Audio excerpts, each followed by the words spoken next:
The Stevens. Okay. Start with a couple things from the beginning of the parsha, and then something towards the end of the parsha that's relevant very much to the 3 weeks. Matos-Masei. Second time today. Hello. Second time today. The Ildehars and the Steves are here.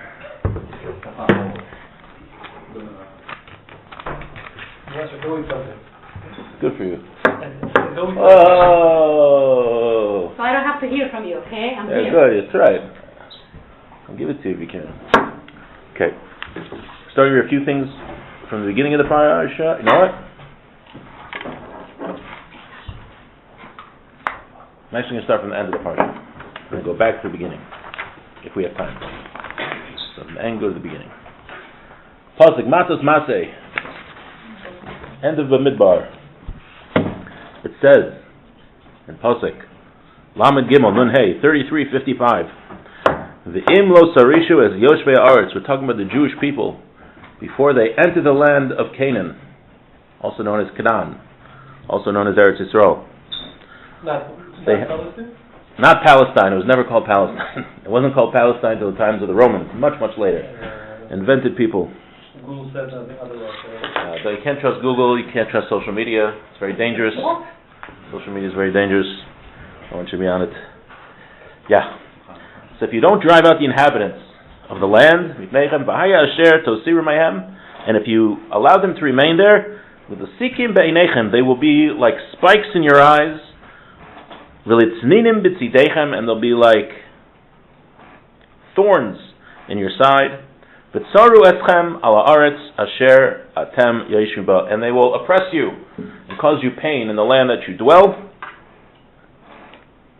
Then the next pasuk says, "V'haya kasher dimisi latos lehem aseh lachem," and that which I was going to do to them, I will do to you. So it says you have to chase out the inhabitants that live in Israel before you. These were the Canaanite nations. They were idolaters. They did a lot of bad things. They did child sacrifice, Menashe and Aaron. Parents would sacrifice their children and kill them to their gods. This was like normal. This was a normal thing. So such evil people, you have to kick out. You have to get rid of them.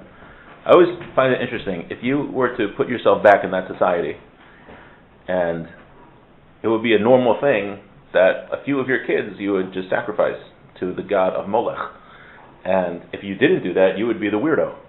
Like no one talks to that family. They don't sacrifice their kids. They're weirdos. Yeah, we don't give them an aliyah in shul. Like they don't pass their kids through a fire in order to appease the god of Molech, the god Molech. Right? Just so any time as Jews, sometimes in the society we feel like we're the weird ones because we don't want to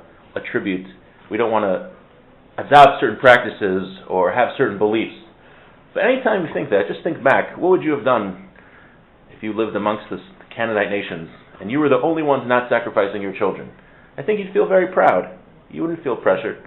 So, just because the nations around us do something so crazy, I shouldn't feel pressured. So it applied then. Then it was a little more obvious. Maybe it wouldn't have been obvious if we lived there because it was so normal. But nowadays there's a lot of crazy things going on in the world. But people think they're normal. No, we're Jews.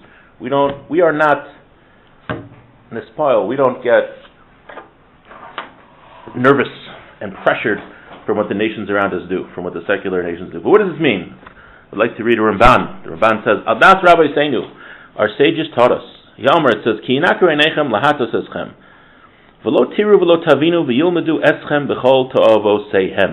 If you don't kick them out, you're going to learn from their deeds, and you're going to learn from all the abominations that they do, from the nations of the world. V'la'avod es eloheihem, and you're going to start worshiping their gods. Kemoshe Amar, like it says, Lo yeshu ba'artzecha pen yachtiu oscha. Don't let, it says in Shemos, don't let the nations dwell in the land of Israel, because they will cause you to sin.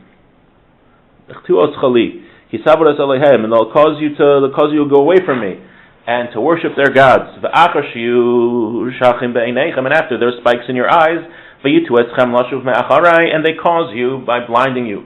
They cause you to not worship me and to worship their gods.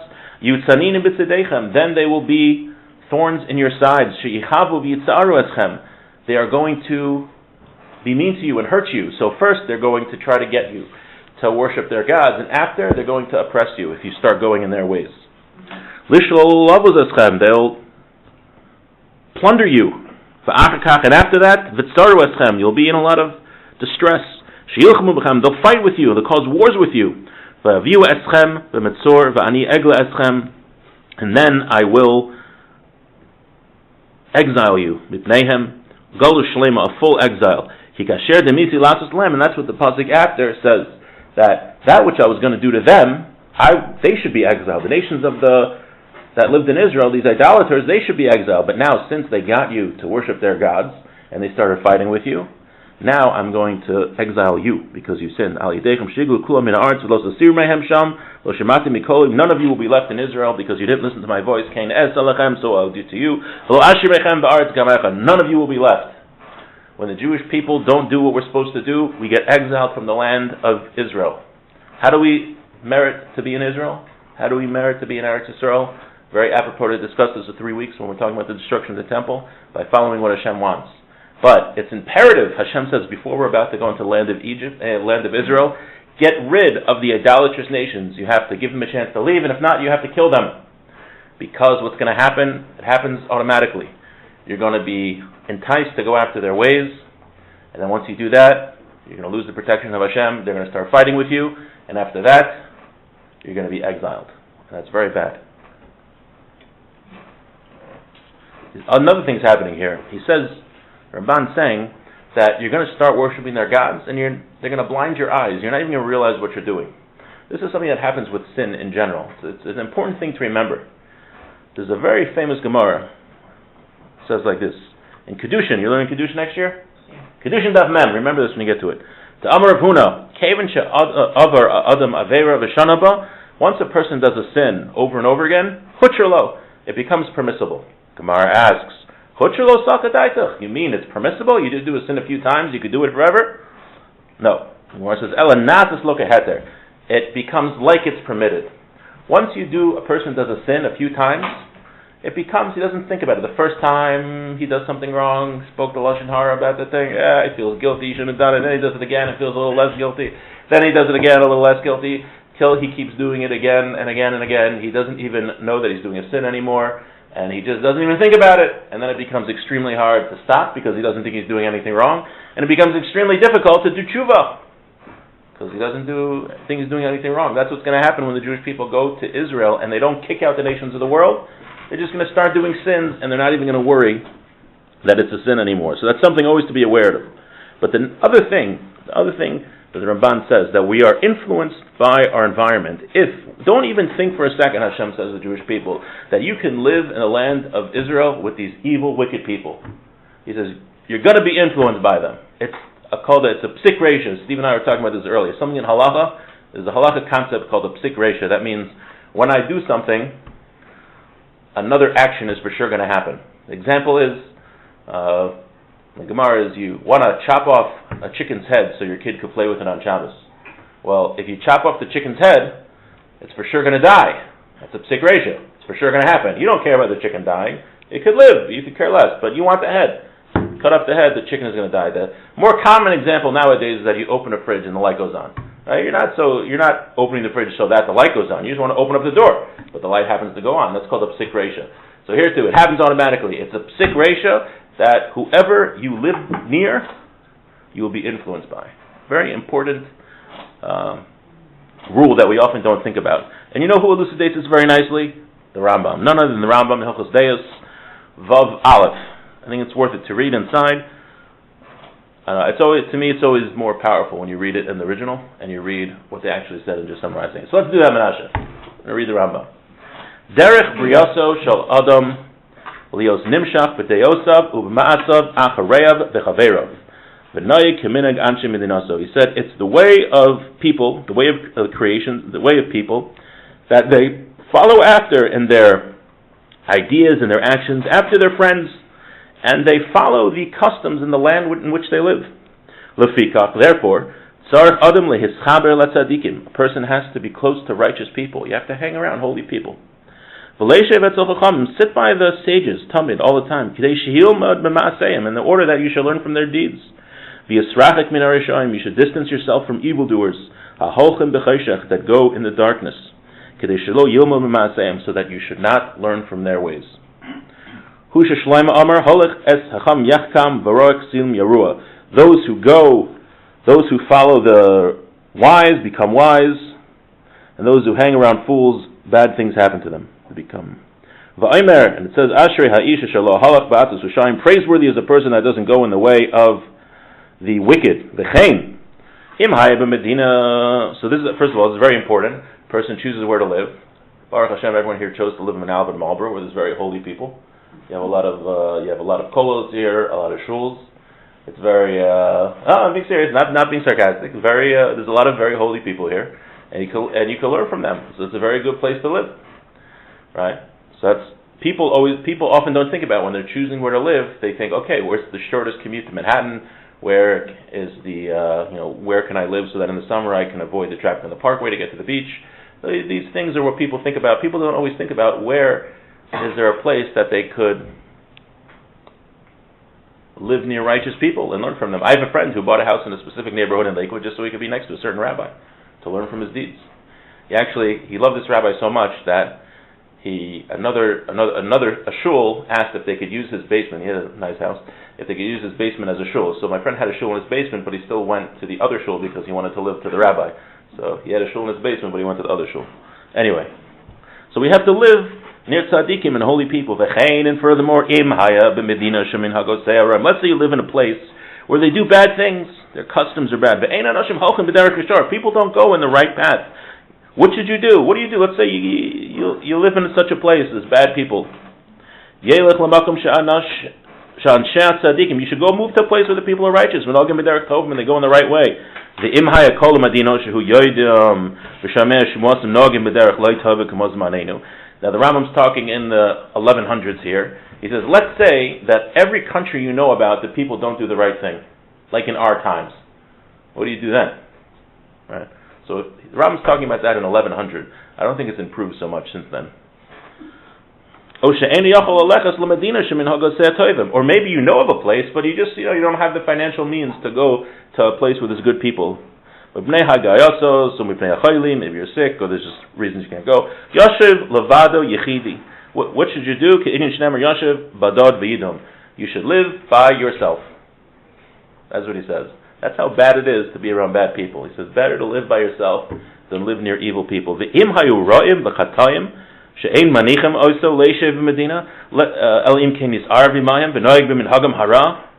So what do you do though if even in that people they're so wicked? They don't let you live by yourself. They say if you live here, you got to hang out with us. You got to those old ads like those Dare. You guys have you have Dare when you were a kid, like the don't do drugs, and they have like the after school specials where they try to convince you to do bad stuff, like drugs, whatever. My generation, they found out that Dare doesn't work. I don't know if they did like research after, like all those programs when we were kids about not doing drugs. They found like it had zero effectiveness. Anyway, that's what I don't do anymore. But let's say they don't let you live by yourself, and you have to hang out with us evil people. What should you do? Yotzo lemaros v'lachuchim v'lamidbaros. He says you should run to the desert, or the thickets, or caves. V'lo yanhig atzmo b'derech hatoyim ki in yishnemar miyitnenu b'midbar malon orchim. He says if you're living in this evil place and they don't let you live by yourself, it is better to go live by yourself in the desert. That's what you should do.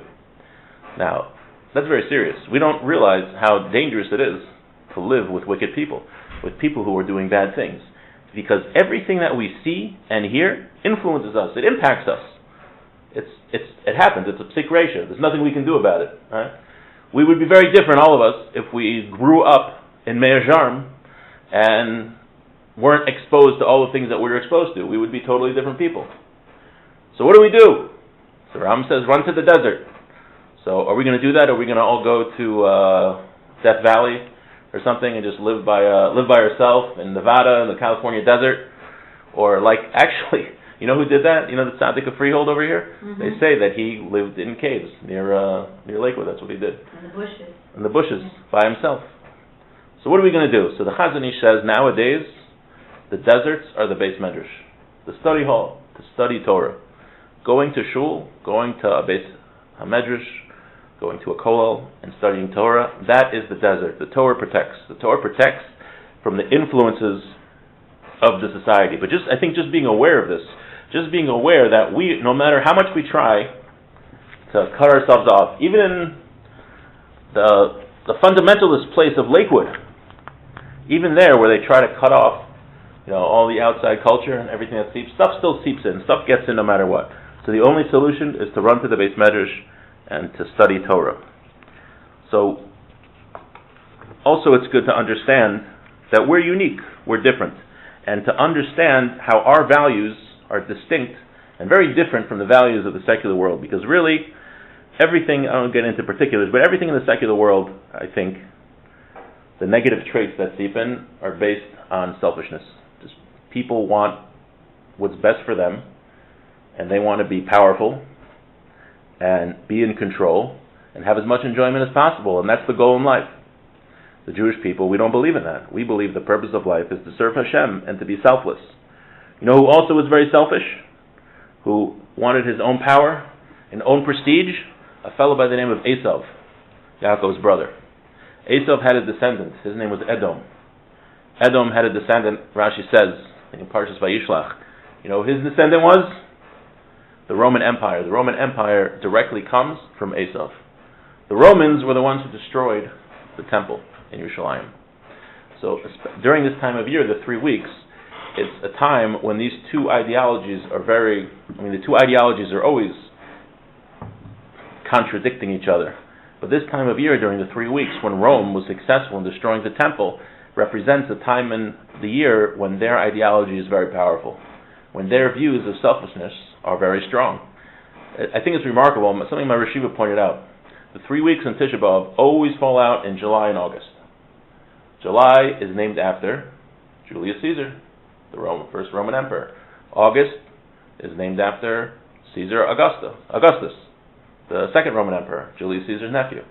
It's always in these months. It's very interesting that these months named after the Roman emperor, that's when Tisha B'Av always falls out. So we have to be very careful not to be influenced by Roman culture. You look at the difference. Think about how Biden and Trump, I don't want to get political, so I'm going to pick on both of them. When they get insulted, how do they react? Right? It's like the worst thing you could do, because if you're a selfish person and all you care about is yourself, if someone attacks you, that's like the worst thing you could do. Trump would, before he was running for office, I don't know if he still does it, but he would, if somebody would, there was like some Nebuch analyst who criticized him on a TV show, like in the early 90s or the 80s, and he sued them just right away. Like he would send lawsuits out like nobody's business, because whether you agree with his policies or not, you attack his person himself, that's like the worst thing you could do. He'll send you a lawsuit, he'll destroy you. Now, that's a secular value. That's the culture of Rome, the culture of Esav. Let me give you an example of somebody else. Shmuel Kamenetsky, I mentioned this story before. Shmuel Kamenetsky walked in a yeshiva house, and there was a man there who had been kicked out of his yeshiva years before for bad behavior. He goes up to Shmuel Kamenetsky, one of the greatest rabbis in the world today. At the time, he was probably in his 80s, his 90s, and he says, "Hello, Shmuel." And notice I didn't call you rabbi in front of everybody. So what did Shmuel do? He smiled and he says, "Why should you call me rabbi? We're friends. There's no titles amongst friends." And he gave him a hug and he spoke with him. You insult Shmuel, he could care less. He doesn't care. It's the polar opposite of people that in secular culture we idolize.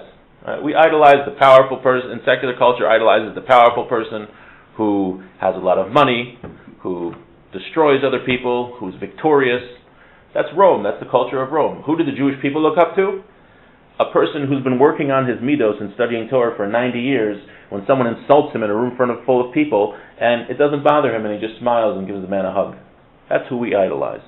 So we have to be very careful not to be influenced by that. It's funny, even when they do kind things sometimes in the secular world, they do it as a form of self-aggrandizement to make themselves look good.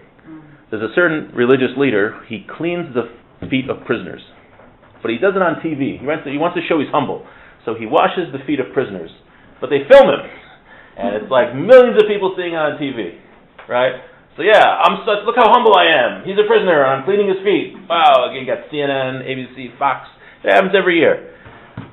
Meanwhile, there's countless stories of Gedolim that give tzedakah to people, and they do it through like a third party, so that nobody knows that they were the ones giving it to. I just read today another example. In Target, they're cutting back on self-checkout because so many people are stealing. There was one lady who stole $60,000 worth of stuff from Target. On the other hand, you have a Rabbi Noah Muroff, who I'm sure you've heard about, from Connecticut.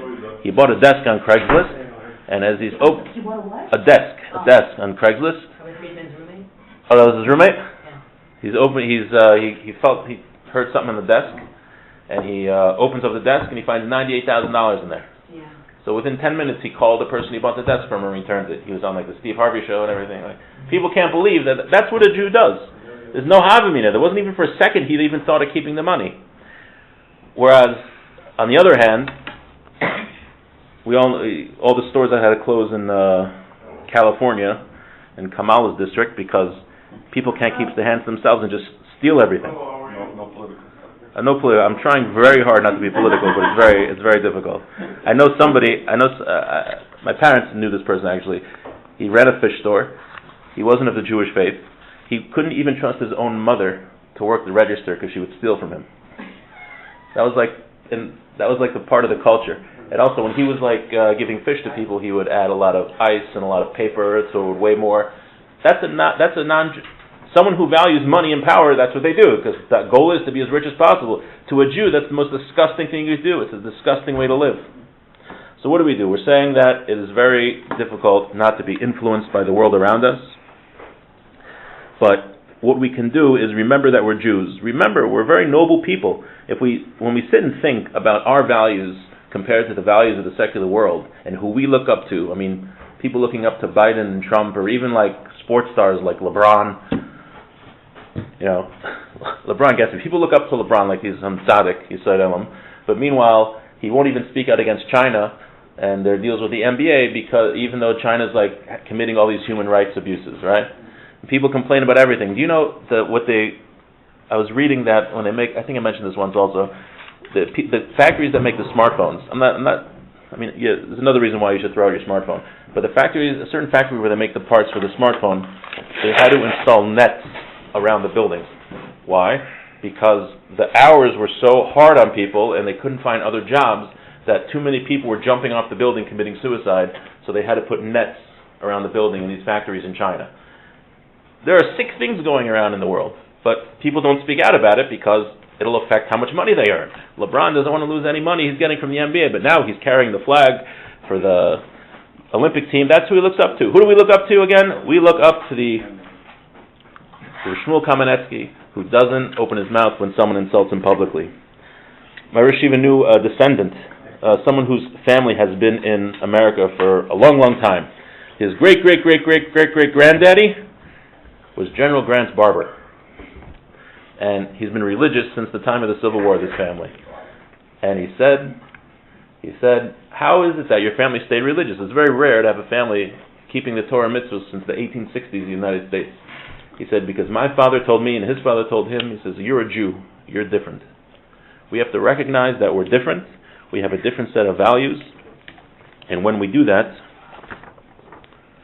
that's the only way we have to not be influenced. And again, like the Chazon Ish says, we have to go to the Beis Medrash. We're not going to run to the desert today. I can't stand the heat. So how do we not get influenced by the world around us? We're saying, 1, we remind ourselves that we're Jews, and we remain separate, and 2, we run to the Beis Medrash, we come to Kollel and study Torah. That's how I've been doing. All right. Thanks for coming. All right.